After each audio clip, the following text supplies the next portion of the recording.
Hello जी and welcome you all to एडोलिवा।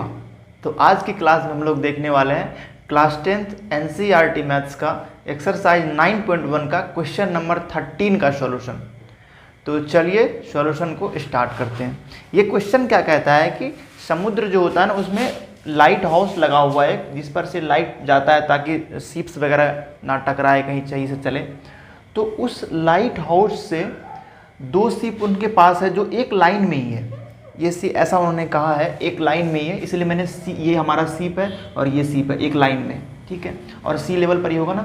तो दो शिप का एंगल ऑफ एलिवेशन जो है ना 30 डिग्री, दो शिप्स का एंगल ऑफ डिप्रेशन, ये डिप्रेशन बन रहा है क्योंकि यहाँ से देखा जा रहा है 30 डिग्री और 45 डिग्री बन रहा है।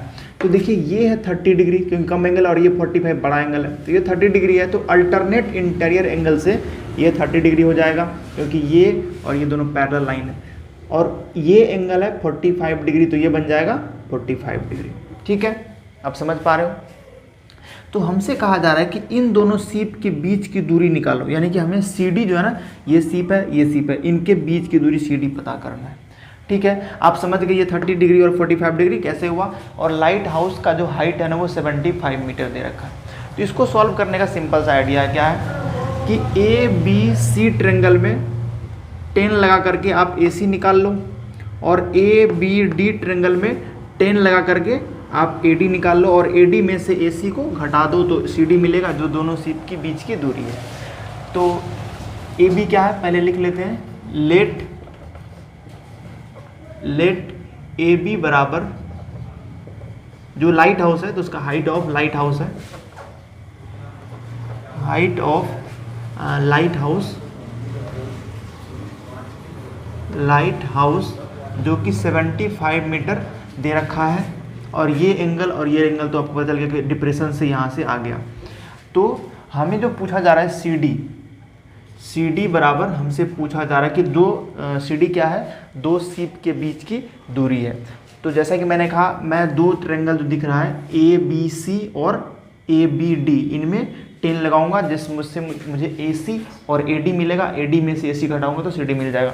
तो चलिए लिखते हैं इन ट्रेंगल ABC 10 45 डिग्री लगाऊंगा क्योंकि हाइपोटेनस से कोई मतलब है नहीं, तो हाइपोटेनस से मतलब तो परपेंडिकुलर बेस में तो 10 रिलेशन देता है ना, तो इसलिए 10 लगाते। 10 45 बराबर परपेंडिकुलर बाय बेस, तो यानी AB बाय AC। तो 10 45 1 होता है, AB तो 75 मीटर दे रखा है, आपको AC चाहिए तो आप क्रॉस मल्टीप्लाई करोगे तो AC आ जाएगा 75 मीटर। ठीक है, तो AC मिल गया ना। अब मुझे AD चाहिए, तो इसके लिए मुझे ABD ट्रेंगल में काम करना होगा। तो इन ट्रेंगल ABD, ठीक है, इसमें भी 10 ही लगाएंगे क्योंकि हाइपोटेनस ये है, इससे कोई मतलब नहीं, या तो परपेंडिकुलर या बेस। परपेंडिकुलर दे रखा है, बेस चाहिए तो PB 10 रिलेशन देता है ना, तो 10 और एंगल है इस ट्रेंगल में ये वाला एंगल 30 डिग्री। ध्यान से देखना, ABD ट्रेंगल में काम कर रहा हूँ, ABD यानी ये 30 डिग्री है angle. 10 30 degree perpendicular by base, तो परपेंडिकुलर तो AB है और बेस आपका हो जाएगा AD। ठीक है, तो 10 30 होता है 1/√3, समझ पा रहे हो। और AB आपका दे रखा है, हाइट ऑफ लाइट हाउस है ना 75 है, और AD आपको चाहिए, आप कर लो cross multiply, AD into 1, AD बराबर 75 इंटू √3, 75√3 मीटर हो गया। अब जो आपको चाहिए वो तुरंत मिल जाएगा, आपको चाहिए CD जो कि दो शिप के बीच की दूरी है, distance between two ships that we have to find. तो नाउ CD कैसे निकालेंगे जरा देखिए। AD ये रहा, पूरा का पूरा लेंथ में से AC को घटा दूंगा, AD में से AC घटा दिया तो ये CD बचेगा, तो लिखेंगे AD माइनस AC। आप मान लीजिए आपके पास इतना बड़ा एक लाठी था, जो डंडा होता है ना वो, और वहाँ से आपने इतना काट के फेंक दिया, तो क्या बचेगा, CD बचेगा ना। यही AD में से AC घटा दिया तो CD बच जाएगा।